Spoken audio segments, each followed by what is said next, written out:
ஸ்ரீ சதுரசித்தி லிங்க மாஹாத்மியம் 53ஆம் அத்தியாயம். விஸ்வ ஈஸ்வரலிங்கம் விஸ்வேஸ்வரலிங்கம். குறிப்பு: விதர்பாவின் மன்னர் விதுரதர் தவறுதலாக ஒரு முனிவரை கொன்றார். அதற்காக அவர் நரகத்தில் வேதனையை அனுபவித்து இழிவான 11 பிறவிகளை அனுபவித்தார். கடந்த பிறவியில் ஒரு சிவலிங்கத்தை காண நேர்ந்த போது அவர் ஒரு மரத்தில் தூக்கிவிடப்பட்டார். அதை கண்டு அவர் சொர்க்கத்திற்கு சென்று விஸ்வேஷா என்ற அரசராக பிறந்தார்.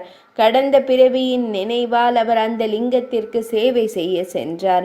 அந்த லிங்கத்தில் பிரபஞ்சத்தை கண்டார். லிங்கம் அவரை கண்டு மகிழ்ச்சி அடைந்தது. அவருக்கு ஒரு உபகாரமாக லிங்கம் அரசரின் பெயரை ஏற்றுக்கொண்டது. எனவே இது விஸ்வேஷா என்று அழைக்கப்படுகிறது. ஈஸ்வரனார் கூறினார், 53வது பிரபலமான தெய்வமாக உலகங்கள் அனைத்திலும் நன்கு அறியப்பட்ட 53ஆம் பிரபலமான தெய்வம் பெரிய விஸ்வேஸ்வரலிங்கத்தை அறிந்து கொள்ளுங்கள். முன்பு விதர்பாவில் விதுரதன் என்ற மன்னன் இருந்தான். அவன் முட்கள் இல்லாத அதிருப்தியாளர்கள் மற்றும் அதிருப்தி அடைந்தவர்கள் ஒரு ராஜ்யத்தை ஆட்சி செய்தான். அவனுக்கு 10,000 அரசியர்கள் நிறைந்த ஒரு பெரிய அந்தப்புரம் இருந்தது. அவன் வேட்டையாட சென்ற போது ஒரு மான் தோலை உடுத்தி நித்திய பிரம்மனை அமைதியாக தியானித்த ஒரு தபஸ்வியை, அதாவது ஒரு துறவியை தவறுதலாக கொன்றான். விதியால் மயங்கி பெரிய காட்டில் இருந்த பிராமணனை ஒரு மான் என்று எண்ணி அதனால்தான் அவனை கொன்றான். அந்த காமத்தின் விளைவாக அவன் ரௌரவத்தில் விழுந்தான். அங்கே தேவையான காலத்திற்கு பயங்கரமான சித்திரவதைகளை சகித்தான். அங்கிருந்து அவன் மிகவும் விஷமுள்ள பாம்பாக மரண உலகில் மீண்டும் பிறந்தான். என் அன்பான பெண்ணே, அவன் கோபமாக ஒரு பிராமணன் தன் காலில் கடித்து விட்டான். ஒரு தடிமனான குச்சியால் தாக்கப்பட்டு அவன் உடனடியாக இறந்தான். நரகத்திலிருந்து வெளியே வந்த பிறகு அவன் 2வது பிறவியில் சிங்கமாக மாறினான். இந்த கொடூரமான சிங்கம் ஒரு அரசரை கொன்றது. அதனால் அரசரின் சேவகர்களால் தாக்கப்பட்டது. 3வது பிறவியில் அவன் புலியாக மாறினான். தன் பாதங்களின் கூர்மையான நகங்களால் அவன் பன்றிகளை கொன்றான். ஒரு குறிப்பிட்ட காட்டில் ஒரு குறிப்பிட்ட வைசியனை அவன் கொன்றான். வைசியன் அவனால் கொல்லப்பட்டான். வேட்டைக்காரர்களால் அம்புகளால் தாக்கப்பட்டு கொல்லப்பட்டான். 4வது பிறவியில் அவன் யானையாக பிறந்தான். சிங்கத்தால் கொல்லப்பட்டான். 5வது பிறவியில் அவன் பெருங்கடலில் உப்பு நீரில் முதலையாக பிறந்தான். மிகவும் பாவம் நிறைந்தவன். நீராட விரும்பிய ஒரு பெண்ணை கொன்றான். தூண்டில் மற்றும் கொக்கிகளால் மீனவர்கள் அவனை சவால் செய்து அவனை தாக்கினர். மீண்டும் அவனது 6வது பிறவியில் அவன் ஒரு சதை உண்ணும் பிசாசாக, பேயாக இருந்தான். அதர்வண மந்திரங்களை நன்கு சோதித்தறிந்த பிராமணர், அதர்வண மந்திரங்களை அறிந்தவர்களில் மிகச் சிறந்தவர், அவரை அழித்தார். 7வது பிறவியில் அவன் பிரம்மராட்சசனாக பிறந்தான். அமைதியாக பார்க்க முடியாத, ஓரளவிற்கு இழிவான உடலுடன் கூர்மையான வளைந்த கோரை பற்கள், பயங்கரமான வாய் மற்றும் உலர்ந்த கை கால்கள் அவனுக்கு இருந்தன. சதை மற்றும் இரத்தம் அவரது உணவாக இருந்தது. மிகவும் பாவம் நிறைந்த தீய ஆவிகள் பாலைவன நிலங்களில் பிறந்தது. ராட்சசரின் கொடிய எதிரியான மன்னர் நிமி ஒரு வில்லை ஏந்தி போரில் அவரை தாக்கி பிரம்மாஸ்திரத்தால் அவரை கொன்றார். 8வது பிறவியில் அவர் மிகவும் கருப்பு நிறத்தில் ஒரு கொடூரமான நாயாக மாறினார். அங்கு பன்றிகளின் குழம்புகளால் உதைக்கப்பட்ட காயங்களால் அவர் இறந்தார். 9ஆம் பிறவியில் அவர் ஒரு தகன மைதானத்தில் சதை உண்ணும் நரியாக மாறினார். அவரது பேராசை காரணமாக காட்டுத்தீயின் மத்தியில் துக்கத்தால் மிகவும் துன்பப்பட்ட போது அவர் இறந்தார். 10வது பிறவியில் அவர் கூர்மையான அலகு கொண்ட ஒரு பயங்கரமான கழுகாக மாறினார். அழுகும் சதையை உண்ணும் பழக்கம் கொண்ட அவர் நோய்வாய்ப்பட்டு விரைவில் இறந்து விட்டார். சிறந்த முகபாவனை கொண்ட பெண்ணே, 11வது பிறவியில் அவர் அவந்தியில் ஒரு சண்டாளனாக பிறந்தான். பணத்தை எடுத்து சென்றதற்காக ஒரு பிராமணனின் இல்லத்திற்குள் நுழைந்தான்.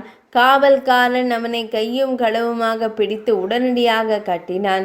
அவன் மரண தண்டனை நிறைவேற்றப்படுவதற்காக கொண்டு வரப்பட்டு ஒரு மரத்தின் உச்சியில் தொங்கவிடப்பட்டான். அங்கேயே ஒரு லிங்கம் இருந்தது. கற்புமிக்க பெண்ணே, சூலேஸ்வரனுக்கு வடக்கே மிக அருகில் சண்டாளன் மனதில் மிகவும் சோர்வடைந்த போது லிங்கம் அவன் பார்வையின் எல்லைக்குள் வந்தது. உடனடியாக இறந்த பிறகு அவன் சொர்க்கத்திற்கு சென்றான். அங்கே அவன் சிறந்த இன்பங்களை அனுபவித்து பின்னர் பூமிக்கு இறங்கினான். அவன் விதர்பாவில் பிறந்து மன்னர் விஸ்வேசர் என்று நன்கு அறியப்பட்டார். லிங்கத்தை கண்டதன் தகுதியால் அவர் முந்தைய பிறவிகளை நினைவில் கொள்ள முடிந்தது. அவர் தான் பெற்ற ராஜ்யத்தை ஆட்சி செய்தார். அரிய இன்பங்களை அனுபவித்தார். ஒழுக்கமான மற்றும் நீதியான செயல்களை அறிந்த அவர் தனது நல்ல ஒழுக்கமான மற்றும் கண்ணியமான மகனை ராஜ்யத்தில் அரசராக முடிசூட்டினார். முந்தைய சம்பவங்களை நினைவு கூர்ந்து அவந்தி நகரத்திற்கு சென்றார். அங்கு அவர் பெரிய லிங்கத்தை கண்டார். அவரை காண முடியாத அளவிற்கு பிரகாசமாக அவர் இருந்தார். அவரது தெய்வீக அருளால் அருளப்பட்ட பார்வையால் அவர் அனைத்து நகரும் மற்றும் லிங்கத்தின் மையத்தில் அசையாத உயிரினங்கள், லிங்கத்தின் நடுவில் அனைத்து கடல்கள், ஆறுகள், கண்டங்கள், மலைகள் மற்றும் தெய்வீக சக்திகள், பிற பொருள்கள் நிறுத்தப்பட்டன. நட்சத்திரங்களுடன் சந்திரன், நெருப்புடன் சூரியன், தனதன், குபேரன், வருணன், யமன், சக்ரன், காற்றின் இறைவன், மருத்துக்கள், தேவர்கள், கந்தர்வர்கள், முனிவர்கள், துறவிகள், நாகர்கள், யக்ஷர்கள், பிக்ஷாசர்கள் மற்றும் பயங்கரமான செயல்களை செய்யும் ராட்சசர்கள் இருந்தனர். பிரம்மதேவர், ஸ்கந்தன், லம்போதரன் ஆகிய விநாயகர் போன்ற பிற தெய்வங்கள் இருந்தன. தேவி லிங்கத்தின் மையத்தில் 3 உலகங்களும் காணப்பட்டன. அந்த லிங்கத்தின் சக்தியை முழுமையாக புரிந்து கொண்ட பிறகு மன்னர் மிகுந்த கட்டுப்பாட்டுடன் புலன்களின் பிரபஞ்சத்தின் தோற்றத்திற்கு மூலமான மகேஸ்வரரை வணங்கினார். இறைவன் அவர் மீது மகிழ்ச்சி அடைந்து, உனக்கு நல்வாழ்வு, ஒரு வரத்தை தேர்ந்தெடுப்பாய், உன்னுடைய எந்த விருப்பத்தை நான் நிறைவேற்றுவேன் என்று கூறினார். அரசர் கூறினார், ஐயா, நீர் என் மீது திருப்தி அடைந்தால் எனக்கு இந்த வரம் கிடைக்கும்.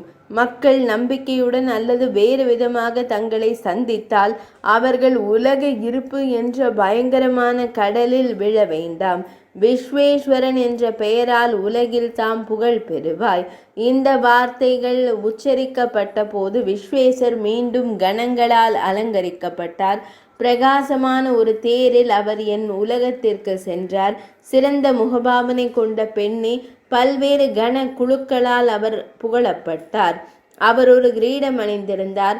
அவர் செவியணிகள் என்ற காதணிகள் மற்றும் முத்து மாலைகளால் அலங்கரிக்கப்பட்டார். அவரது தெய்வீக வான்வழி தேர் எல்லா இடங்களிலும் சுற்றி வந்தது.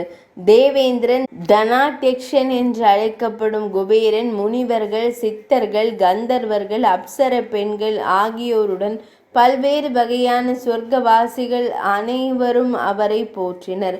பல்வேறு சுவாரஸ்யமான விஷயங்களையும் தெய்வீக பெண்களின் நடனங்களையும் கண்டு அவர் என்னுடன் 1000 கோடி யுகங்களை தாங்கினார். எனவே தேவி, அந்த தெய்வம் விஸ்வேஸ்வரேஸ்வரர் என்று நன்கு அறியப்படுகிறது. விஸ்வேஸ்வர லிங்கத்தை உணர்ந்து ஒருவர் பாவங்களிலிருந்து விடுபடுகிறார். ஒரு உடல் படைத்த ஜீவன் 7 பிறவிகளில் மன ரீதியாகவோ வாய் மொழியாகவோ அல்லது உடல் செயல்பாடுகள் மூலமாகவோ செய்த பாவங்களிலிருந்து விடுபடுகிறார். விஸ்வேஸ்வர லிங்கத்தை காண்பதன் மூலம் பாக்கியமும் திருப்தியும் அடையப்படுகிறது. அவரது துரதிருஷ்டம் அளிக்கப்பட்டு மகிமையான செல்வ இழப்பு தவிர்க்கப்படுகிறது. உடல் படைத்த ஜீவன் தனது ஆசைகளை உணர்ந்து மன பலத்தை பெறுகிறார். அழகான பெண்ணே, தீய கனவுகள், நோய்கள், கொடூரமான அசுப கிரகங்கள் மற்றும் பயங்கரமான ஆவிகள் மற்றும் பூதங்கள் அழிந்து போகின்றன. நம்பிக்கையுடன் கூடிய லிங்கத்தை சாந்தப்படுத்தும் அந்த சிலரே தங்கள் அனைத்து ஆசைகளையும் உடனடியாக உணர்ந்து பலப்படுத்துகிறார்கள். அவர்கள் ஒவ்வொரு யுகத்திலும் மீண்டும் மீண்டும் பிறக்கிறார்கள். இறுதியில் அவர்கள் என் அருளால் இறுதி தெய்வீக இலக்கை அடைகிறார்கள். லிங்கத்தை வழிபடும் போது மங்களகரமான சடங்குகள் செய்யப்படுகின்றன. அங்கு பஞ்ச பயமோ அகால மரண பயமோ இல்லை. பிரேதங்களின் அல்லது வேதாளங்களின் வயிற்றில் இருந்து யாரும் பிறப்பதில்லை. அரவங்கள், கோரை பற்கள் கொண்ட உயிரினங்கள் குறித்த பயமில்லை. பகவான் ஸ்ரீ மகாவிஷ்ணு, பிரம்மதேவர் மற்றும் தேவேந்திரன், குபேரன், வருணன் மற்றும் பெரும் ஒளி மற்றும் வீரியம் கொண்ட மற்றவர்கள் லிங்க வழிபாட்டின் மூலம் பெரும் சித்தியை பெற்றனர். இவ்வாறு தேவி விஸ்வேஸ்வர தேவரின் பாவத்தை அளிக்கும் சக்தி தங்களுக்கு கூறப்பட்டுள்ளது. இனி கண்டேஸ்வரரின் கதையை கேளுங்கள். 53ஆம் அத்தியாயம் இனிதே நிறைவடைந்தது.